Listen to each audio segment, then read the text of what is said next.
سب نے مفسرین نے اپنی اپنی بات لکھی. میرے استاذ گرامی یہاں فرمایا کرتے تھے, بھائی اگر تو دنیا میں اپنے بیٹے کو دھوپ میں بیٹھا دیکھے تو تیرا دل پھٹ جاتا ہے, یہ دھوپ میں کیوں بیٹھا ہے, اس کو شرک سے بچا, شرک اکبر سے بھی بچا, اصغر سے بھی بچا, خفی اور جلی دونوں قسم کے شرک سے بچا. دنیا میں تیرا بیٹا دھوپ میں ہو تجھ سے برداشت نہیں ہوتا, بتا اگر تیرا بیٹا جہنم میں گیا تو تجھے کیسے برداشت ہوگا, آگ میں جلتا ہوا تجھے. اسے اللہ سے جوڑ دے, اسے رسول اللہ صلی اللہ علیہ وسلم کا غلام بنا دے.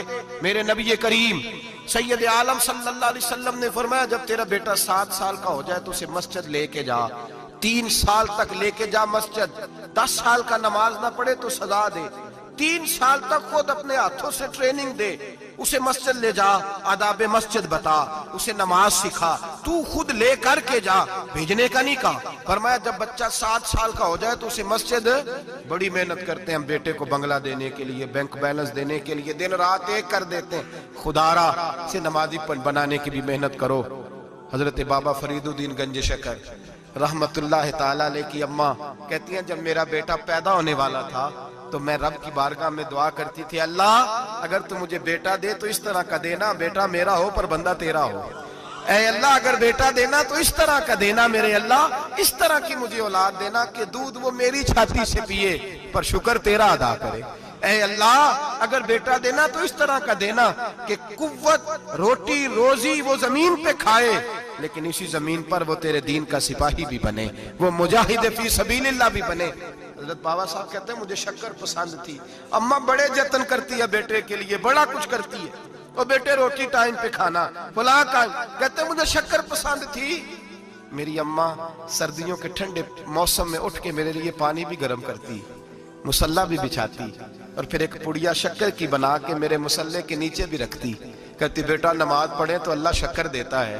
آپ فرماتے ہیں میں روز نماز کی 5 نمازوں کا وقت مصلی اٹھاتا تو پڑیا شکر کی ملتی.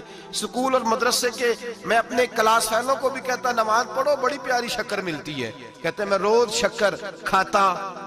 ایک سویرے فجر کی نماز میں اماں نے وضو تو کرایا, مصلی بھی بچھایا, پر دیہات کی وہ سادی بی بی جس کا سارا کام بھی خلوص پہ مبنی تھا, جو آکسفورڈ سے پڑھی ہوئی تو نہیں تھی لیکن آداب ممتا اسے سارے آتے تھے, جو کسی یونیورسٹی کی سند یافتہ تو نہیں تھی لیکن بیٹے کے ساتھ کس طرح کا رویہ اختیار کرنا ہے یہ سارا اسے پتا تھا. کہتے ہیں سادی اماں نے سارے کام کیے لیکن شکر رکھنا بھول گئی.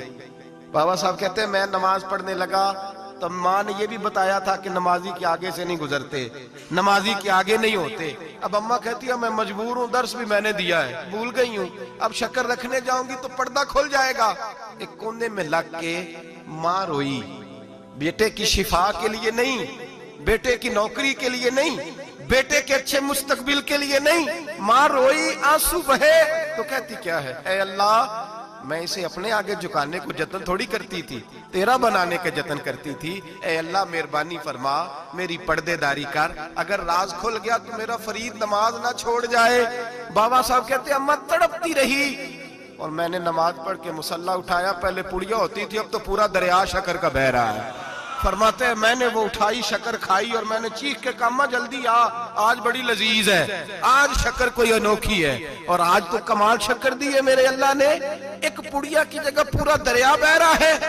بابا صاحب رحمت اللہ علیہ فرماتے ہیں میری اماں آئی اور میری اماں نے بازو کھولے تو ماں کی ممتا ہی بتاتی ہے کہ اللہ کی رحمت کس طرح کی ہوتی ہے. کہتے ہیں میں نے اماں کے سینے سے لگا تو اماں رو کے کہنے لگی بیٹے پہلے میں شکر دیتی تھی, آج شکر بنانے والے نے شکر عطا فرمائی ہے.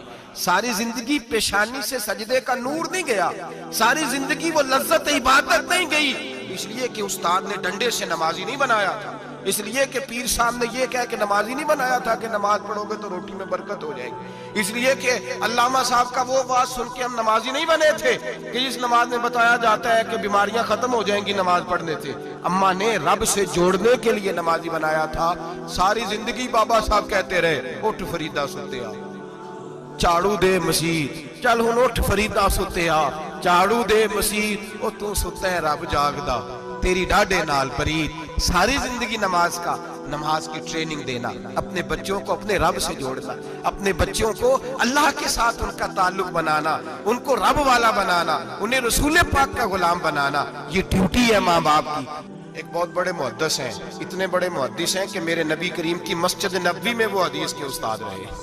हजरत रबिया बिन अब्दुर रहमान नबी पाक की मस्जिद नबवी में हदीस के उस्ताद हुए।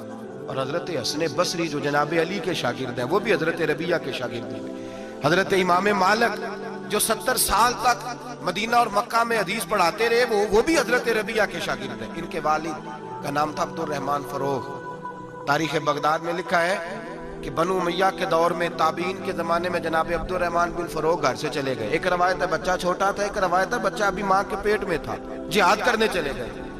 उस दौर में ये जिहाद होता था कि एक इलाका फतह किया तो मुसलमान अगले इलाके में चले गए, अगला फतह किया तो अगले इलाके, एक के बाद दूसरे लोग पलट के नहीं आते थे।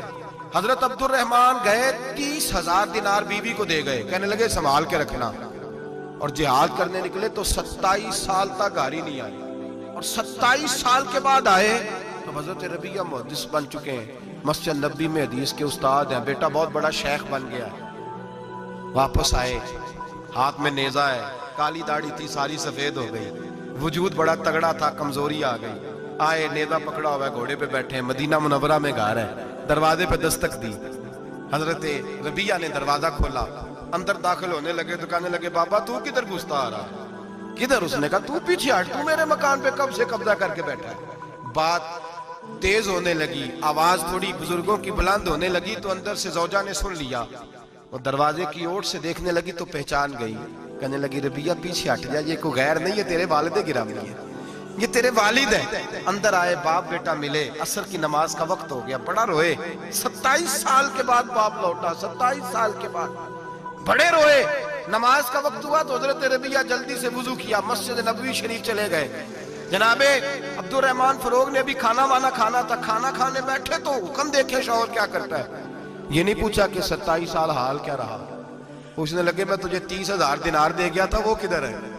तो ज़ौजा कहने लगी खाना खा लो, असर की नमाज पढ़ के आओ, फिर बताती हूँ पैसे कहाँ हैं, आपकी रकम बड़ी अच्छी जगह पे महफूज है। कहते मैं नमाज पढ़ने मस्जिद गया, असर की नमाज के बाद मेरे नबी पाक के मिंबर पर एक नौजवान बैठा है। घर में तो उनका अंदाज टोपी पहनने का था ना, सादे आम लिबास में, मस्जिद नबी में जुब्बा पहना है, सर पे इमामा है, खूबसूरत लबो लहजे में रसूलुल्लाह। 4 सिफात पैदा करे तो खसारे से बच सकता। नहीं आपको इस बात की लज्जत नसीब हो रही है कि नहीं?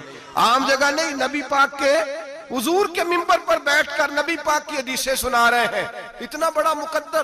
कहते हजरत इमाम मालिक जैसे लोग, ख्वाजा हसन बसरी जैसे लोग कागज कलम लेके हदीसों की समाअत कर रहे हैं, उनसे दर्स ले रहे हैं। जनाबे अब्दुर रहमान कहते हैं मेरी नजर उठी, कुछ बूढ़ा हो गया था, कुछ उस वक्त वो टोपी में सादे लिबास में थे, पहचान ना पाया। एक शख्स से पूछा यार है तो जवान पर इसके चेहरे की नौरानियत मेरे दिल को भा गई है तो जवान पर इसका हदीसें बयान करने का अंदाज मेरी तबीयत को घायल कर गया। ये कौन है जो नबी पाक की मस्जिद में बैठ के हदीसें बयान कर रहा है? तो कहते इमाम मालिक कहने लगे बाबा जी चुप कर जाओ, हमारे उस्ताद के बारे में ऊंचे लबो लहजे में बात ना करना, देखते नहीं कितने कितने लोग बैठे हुए खामोशी से। तो मैंने कहा मुझे भी तो बता दो ना है कौन? तो कहने लगे कोई अब्दुर रहमान फरोग नाम के बुजुर्ग हैं, ये उनके बेटे हैं, रबिया नाम है। कहते हैं जब लफ्ज कहे तो मेरे आंसू छलक के बाहर आए और मैं हुजूर की मस्जिद में गिर गया और रोने लगा कि यहाँ और मेरे रसूल पाक सैयद आलम सल्लल्लाहु अलैहि वसल्लम के मिंबर पर और मेरा बेटा। कहते मैं तड़प के घर गया और घर जाके मैंने अपनी बीवी को जब देखा तो मेरे आंसू निकल गए। मेरी बीवी समझ गई कि ये मेरे मुहद्दिस बेटे को देख आया है। कहते हैं बीवी रो के कहने लगी मैंने आपके 30,000 दिनार आपके बेटे को मुस्तफा करीम की हदीस का उस्ताद बनाने में खर्च कर दिए। मैंने वो 30,000 दिनार खर्च कर दिए, 30,000 दिनार आपका बेटा मैंने। तो कहते हैं मैं अपनी बीवी की तरफ देखने लगा, मैंने कहा कुर्बान जाऊं, मैं अगर अल्लाह के दीन के रास्ते में था, तूने मेरे साथ नेकी की है, मेरा बेटा भी दीन के रास्ते पे लगा दिया। मेरे भाई अल्लाह से जोड़ा, अल्लाह से जोड़ा। उन लोगों ने अपनी औलाद